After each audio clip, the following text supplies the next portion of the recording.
Hello everyone, ఈరోజు day 6 of రాగి series. And ఈరోజు చాలా క్రిస్పీ యమ్మీ రాగి రవ్వ దోశ. మన సౌత్ ఇండియన్స్కి దోశ అండ్ ఎంత ఇష్టమో చెప్పనవసరం లేదు కదా, చాలా టేస్టీగా ఉంటుంది. ప్రాసెస్ చూసేద్దాం.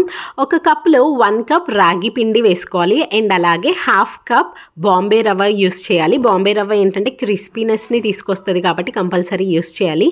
అండ్ బైండింగ్ కోసం ఒక 1/2 to 3/4 కప్ వరకు రైస్ ఫ్లార్ అంటే బియ్యం పిండి వేసుకోవాలి. దీంట్లోనే కొంచెం కొత్తిమీర అలాగే కరివేపాకు సన్నగా కట్ చేసి వేసుకోవాలి. దీంట్లో కొంచెం వాటర్ వేసుకొని బాగా మిక్స్ చేసుకోవాలి.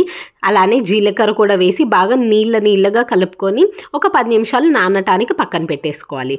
10 నుంచి 15 నిమిషాల తర్వాత పెనం పెట్టేసుకొని బాగా వేడెక్కిన పెనం మీద, నాన్ స్టిక్ పెనం అయితే చాలా ఈజీగా వస్తుందండి. ఇక్కడ నేను నాన్ స్టిక్ ప్యానే యూస్ చేశాను. ఇట్లా వేసేసుకున్న తర్వాత మంచిగా క్రిస్పీగా ఫ్రై అవ్వనివ్వాలి. తర్వాతనే మనం ఆయిల్ వేసుకోవాలి. ముందుగానే ఆయిల్ వేస్తే అంత క్రిస్పీగా రాదు. చూసారు కదా ఎంత క్రిస్పీగా వచ్చేసిందో.